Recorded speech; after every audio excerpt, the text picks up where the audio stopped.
Binge Audio. Bah écoute, j'ai envie de te dire, on y va ?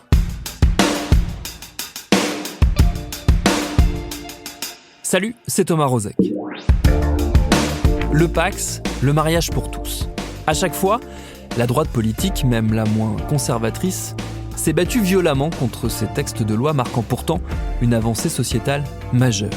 Pour finir par les accepter bon gré mal gré une fois ces textes votés et promulgués, instillant la désagréable impression qu'il ne s'agissait pas de se battre contre ces lois, mais de profiter de ces moments de débat démocratique pour marquer les esprits et semer des petites graines de haine prêtes à éclore quand le climat social le permettrait. Aujourd'hui, on a l'impression que tout ce qui a été semé produit son effet et entretient une société fracturée à des fins électoralistes. Le mois dernier, nous vous avons raconté comment la bataille du Pacs a posé les bases de cette fracture. La suite logique, qui va nous occuper dans cet épisode, arrive presque 15 ans plus tard avec la loi pour le mariage pour tous, qui offre l'occasion à certains de continuer leur travail de sape. Bienvenue dans Programme B.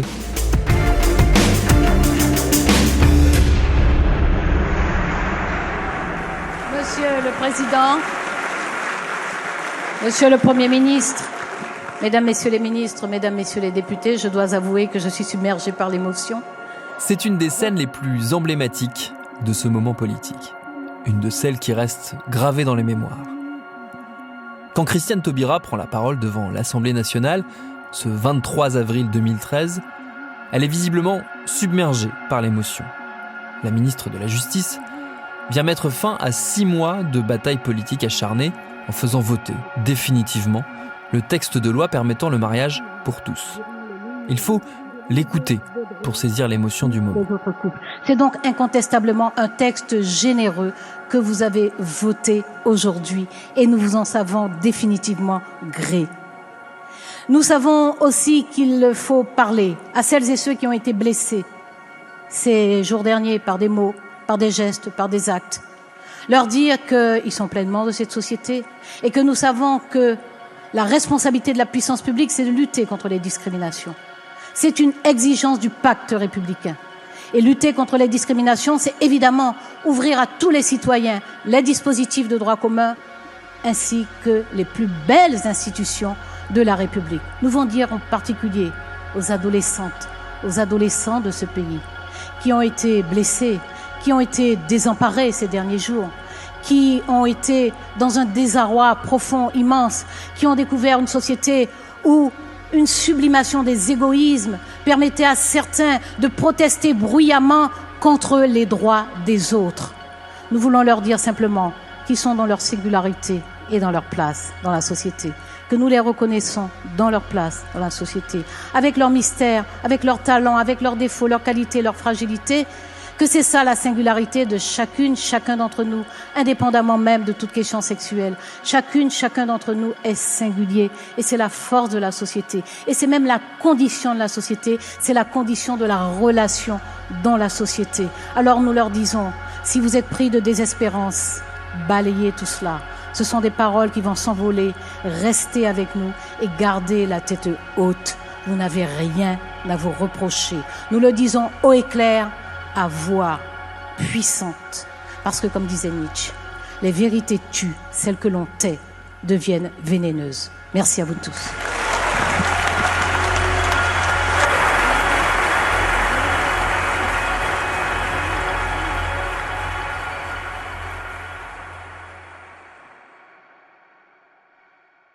Christiane Taubira n'exagère pas quand elle évoque la dureté des débats et des prises de parole de ces derniers mois. Elle n'exagère pas non plus quand elle souligne la violence verbale, mais aussi physique, subie par certains et certaines qui n'avaient comme unique revendication que de prétendre à la même liberté que les autres. Cette loi ouvrant le mariage à toutes et tous est pourtant l'aboutissement logique de l'évolution d'une société acceptée par une majorité. Une première étape a été évidemment le vote du pacte civil de solidarité en 1999. Mais très vite, cette union civile montre ses limites, car si elle crée bien un statut de couple, il n'en est pas de même pour les relations familiales, notamment en matière de filiation et d'autorité parentale. Nous sommes désormais au milieu des années 2000. L'ambiance n'est plus tout à fait la même qu'au moment du Pacs. La droite est revenue au pouvoir à la faveur d'une élection présidentielle de 2002 traumatique. Jacques Chirac ne fait rien pour recoller les morceaux d'une France en voie d'éclatement. Il y a bien une fracture dans ce pays. Tandis que Nicolas Sarkozy ne cesse de faire vibrer la fibre populiste pour s'emparer du pouvoir à terme. Les choses ne bougent pas beaucoup, au contraire. Alors, Noël Mamère, qui est le maire de Bègles à ce moment-là, tente un coup de force. Il repère ce qu'il estime être un vide juridique dans le Code civil qui ne précise nulle part le sexe des époux. Pourquoi ne pourrait-il pas s'agir de 2 hommes ou de 2 femmes ?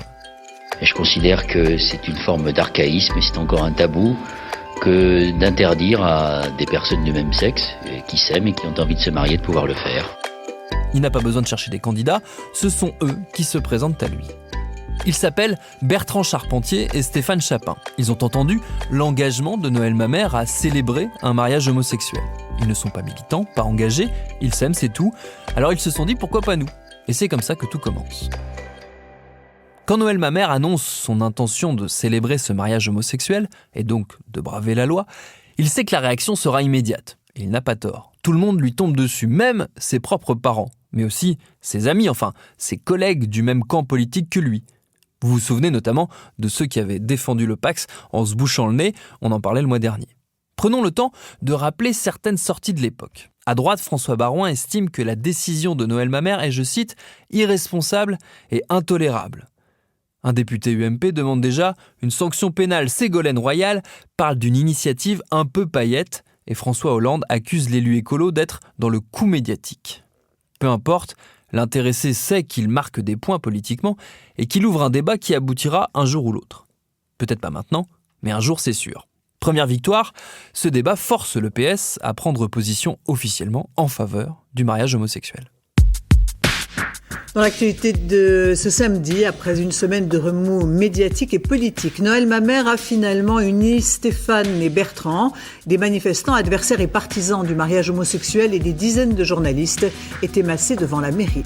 Le 5 juin 2004, après avoir joué à cache-cache avec les médias conscients de l'événement en train de se jouer, c'est le jour J pour les 2 amoureux. Le journal Libération raconte « Bertrand Charpentier et Stéphane Chapin sont arrivés en Rolls-Royce.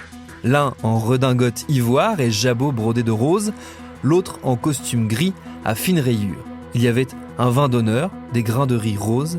Stéphane et Bertrand se donnaient du Montmari avec délectation. Sous les yeux des dizaines de caméras, juste un couple ordinaire qui s'aime. Et c'est juste leur manière de voir les choses. Les gens qui s'aiment se marient. Dans nos familles, c'est ce que tout le monde fait, disent les 2 amoureux. Consentez-vous à prendre pour époux Monsieur Stéphane Simon Pierre Chapin, ici présent. Oui. Au nom de la loi, ils ont dit oui. Stéphane et Bertrand sont depuis ce matin le premier couple homosexuel marié officiellement devant un homme. Stéphane, Bertrand, 2 mariés émus, devenus symboles d'un combat. C'est fier, on est heureux. On pensait pas venir jusqu'ici. Avec tout ce qu'on a eu comme problème, c'est énorme. Je pense qu'aujourd'hui, nous faisons... Pardonnez-moi. Je pense qu'aujourd'hui, nous faisons un geste en direction de l'intolérance. Comment peut-on demander aux jeunes dans nos banlieues de respecter l'ordre et la paix civile si on accepte, ici ou ailleurs, qu'un maire viole la loi ? Cette union fêtée joyeusement et médiatiquement est probablement illégale en l'état, mais justement, le but, c'est qu'elle ne le reste pas. Le garde des Sceaux, Dominique Perben, a déjà demandé au parquet de Bordeaux de s'opposer à ce mariage. Et ce sont les tribunaux qui vont être forcés d'interpréter les textes de loi pendant que la haine se déverse sur Noël Mamère. Facebook, qui n'existe que depuis quelques mois, n'est pas le réseau social qu'on connaît, mais tous les moyens sont bons pour envoyer des menaces de tout genre à l'élu. Mais j'ai quand même reçu 4000 lettres d'insultes. Il y a quand même des gens qui, devant les grilles de la mairie de Bègles, devant les caméras, criaient les PD en camp de concentration. Très vite, la justice s'empare du dossier. D'abord, le tribunal de grande instance de Bordeaux qui annule ce mariage le 27 juillet. Une décision confirmée par la Cour d'appel en avril 2005. Puis la Cour de cassation en mars 2007, à la veille de l'élection à la présidence de la République d'un Nicolas Sarkozy, dont on est sûr qu'il ne se battra pas contre ces décisions de justice. Une justice qui exprime à plusieurs reprises que si quelqu'un doit changer la loi, c'est bien le législateur. Dans le camp progressiste, on continue donc de mettre la pression. Des élus socialistes et écologistes déposent des propositions de loi, mais rien ne bouge.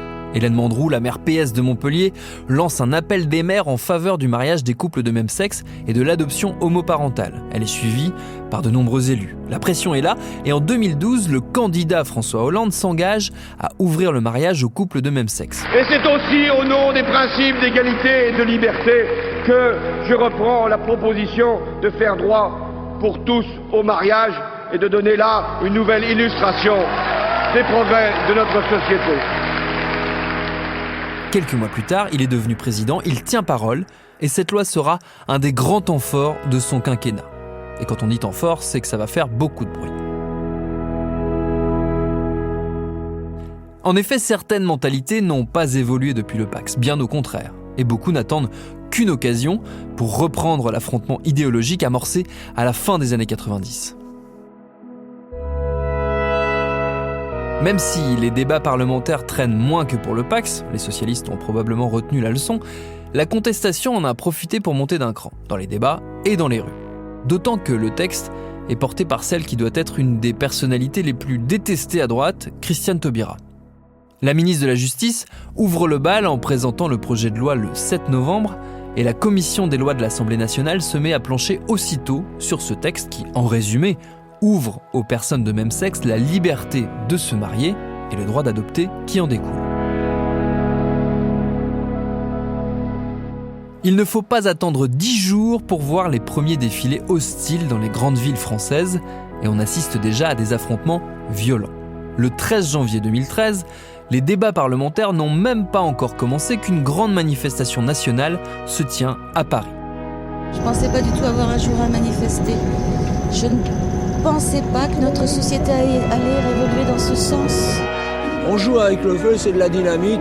Qu'on ne persécute pas, ils ont le Pacs, c'est déjà pas mal. Ils n'ont pas besoin d'aller faire l'épître devant monsieur le maire, encore moins devant monsieur le curé. Collectif d'associations proches des milieux catholiques à tendance traditionnaliste, la Manif pour tous, à la baguette dans l'organisation de la protestation, revendique 1 million de manifestants quand la préfecture de police en compte 300 000. Peu importe, Le Figaro titre sur cette mobilisation qu'il qualifie d'historique et ajoute « De quoi donner des ailes au collectif soutenu par l'Église catholique et l'UMP et emmené par la médiatique et provocatrice Frigide Barjot, autoproclamée catho déjantée. »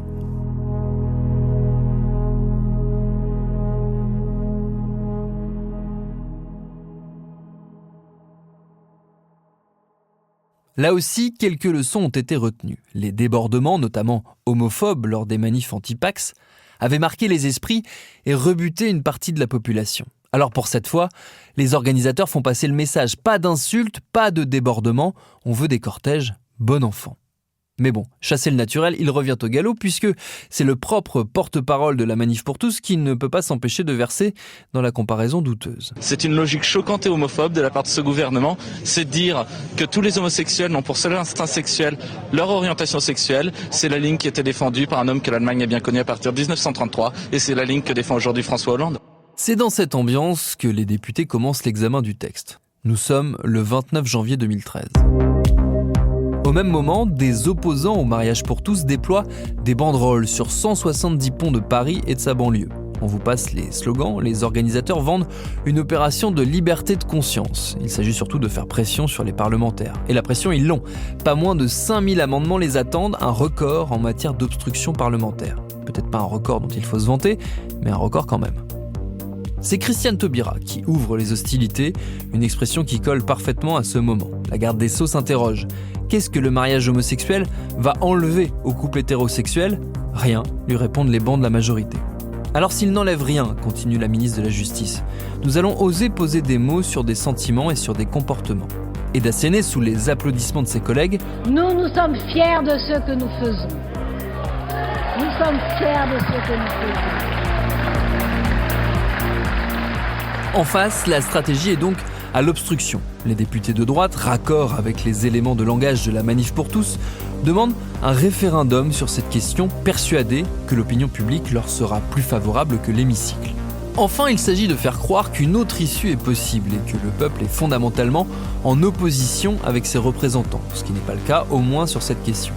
La droite aime aussi à jouer sur les peurs, quitte à les inventer. Décadence et communautarisation de la société, fin de la famille, immigration massive d'homosexuels étrangers, orwellisation de nos modes de vie. On se souvient d'un Patrick Balkany, pas du tout crédible, s'inquiétant des réactions des enfants à l'école face à un camarade qui aurait 2 papas ou 2 mamans, ou d'un Xavier Breton fantasmant un mariage pour tous et à plusieurs, une sorte de grande partouze cérémoniale. Vous avez aimé le célèbre roman 1984 de George Orwell, vous adorerez l'article 4.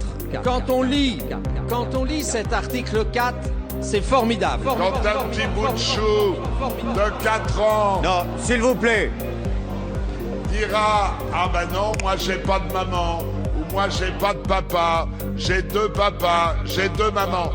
Eh bien, figurez-vous que sa scolarité sera très difficile. Oh oui. Le mariage n'est pas la carte Navigo, c'est pas comme on veut, quand on veut. On peut pas l'ouvrir à d'autres types de couples sans le détruire ou lui faire perdre radicalement sa substance. Si vous ne fondez pas le mariage sur l'altérité sexuelle à un homme et une femme, qu'est-ce qui empêche à dire à 3 personnes qui s'aiment, 3 hommes, 2 hommes, 1 femme, 2 femmes, 1 homme ou 3 femmes, on se marie? Dites-moi, qu'est-ce qui empêchera de dire non à ces demandes qui existent dans la société? Et je vais vous dire une chose, Madame Coutel, je vais vous faire un aveu. Je fais très bien le poulet au champagne, mieux que toutes les femmes que j'ai connues, et j'en ai connu quelques-unes. Ce qui les inquiète plus que tout, ce sont les questions de filiation.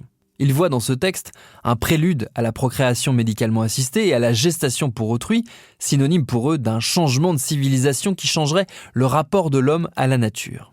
Pourtant, l'ouverture de la PMA à des couples autres que ceux hétérosexuels stériles n'a pas été intégrée à ce projet de loi comme initialement prévu et promis par François Hollande. Un abandon que l'ancien président regrettera bien des années plus tard. Cette bruyante opposition fait dire à un député écologiste, Sergio Coronado, que les mentalités ont régressé depuis 10 ans. Même aujourd'hui, explique-t-il, vous ne seriez pas capable de le voter, le Pacs. L'idée qu'un couple de même sexe puisse fonder une famille, ça vous est insupportable. Peu importe, le 12 février, le texte est adopté à l'Assemblée lors d'un vote solennel par 329 voix contre 229. Le rythme parlementaire ne faiblit pas. Direction le Sénat, centre de nouvelles joutes qui vont forcément ressembler aux premières. Mais c'est un détail au moment du vote, une semaine plus tard, qui va finir par emballer la machine. En effet, les sénateurs votent le texte, qui est approuvé d'une courte majorité, mais ils ont voté à main levée, c'est-à-dire sans être officiellement recensés. On compte les mains sans regarder ceux qui les lèvent. C'est une procédure tout à fait classique, mais les opposants à la loi y voient une manœuvre qui, au mieux, a permis à des députés de droite d'aller discrètement à l'encontre des consignes de leur camp, et au pire, a aidé le gouvernement de gauche à trafiquer les résultats. Le vol de scrutin, Trump n'a rien inventé. Et donc à droite, on n'hésite pas à parler d'injures à la démocratie, de guerre civile, de putsch institutionnel, voire de coup d'État. Et François Hollande se voit traité de dictateur. Dès lors, de tendus, les débats vont devenir électriques.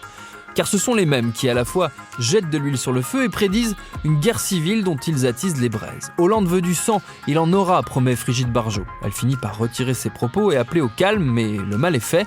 Et le résultat peut se voir dans les violences perpétrées lors d'une manifestation à Paris le 24 mars 2013, manifestation au cours de laquelle des membres de la Manif pour tous sont au cœur de débordements. On se souvient de l'image d'une Christine Boutin allongée à même le bitume et évanouie après l'utilisation de gaz lacrymogène. La violence est telle qu'elle provoque une scission au sein de la Manif pour tous, donnant naissance au printemps français qui assume sa proximité avec l'extrême droite et qui assume tout autant des actions de harcèlement de personnalités favorables au mariage homosexuel. Conséquence peu surprenante, des études pointent une forte hausse des actes homophobes et une agression devient emblématique. Dans la nuit du 6 au 7 avril, Wilfred De Bruyne est agressé avec son compagnon à Paris et il poste sur les réseaux sociaux la photo de son visage tuméfié, une image qui devient le symbole du climat français.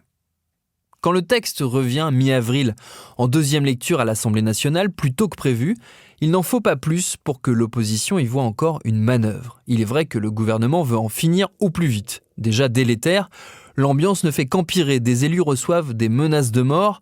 France Info raconte que dans la nuit du 18 au 19 avril, des députés manquent d'en venir aux mains. Les débats se terminent en pugilat. Un ministre raconte « Ça fait 30 ans que je siège dans cet hémicycle, je n'ai jamais vu ça ». Le vote final intervient le 23 avril. Sans surprise, le texte est adopté, avec la voix d'un de ses plus farouches opposants, le survivant gaulliste Henri Guénaud. Mais bon, il expliquera qu'il s'est trompé de bouton. Moins d'un mois plus tard, le Conseil constitutionnel valide cette loi qui entre en vigueur dès le lendemain.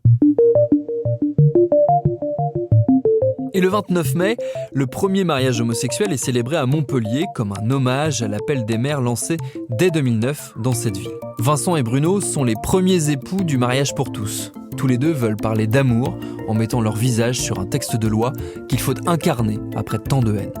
Le vrai symbole, c'est cette solidarité qui est née entre les personnes pour que notre mariage soit possible aujourd'hui. C'est ça le vrai symbole. Le symbole, c'est l'amour qui a triomphé sur une part de haine.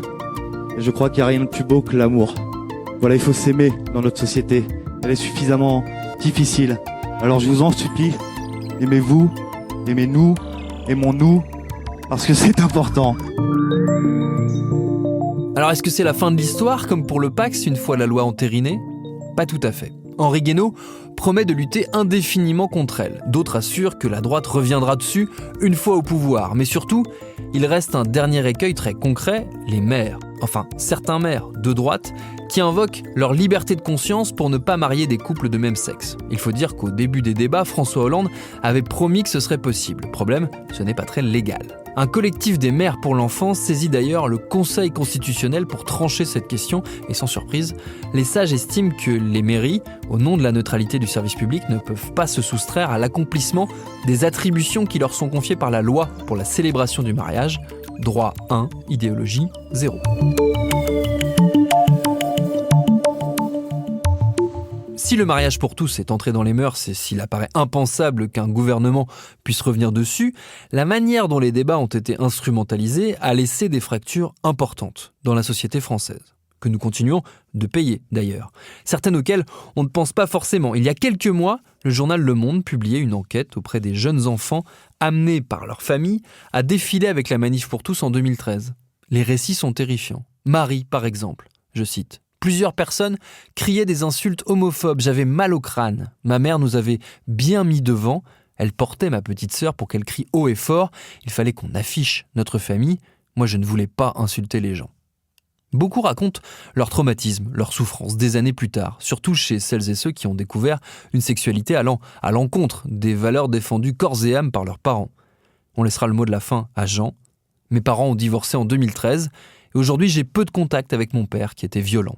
Ils sont en contradiction totale avec les valeurs qu'ils prônent, et ce ne sont pas les seuls. Merci à David Carzon d'avoir écrit cet épisode de Programme B, qui est un podcast de Binge Audio, préparé par Lauren Bess, réalisé par Quentin Bresson. Tous nos prochains épisodes et nos très nombreux épisodes précédents sont et seront à retrouver sur toutes les applis de podcast. Cherchez-nous sur Internet si vous voulez nous parler, et à très vite pour un nouvel épisode.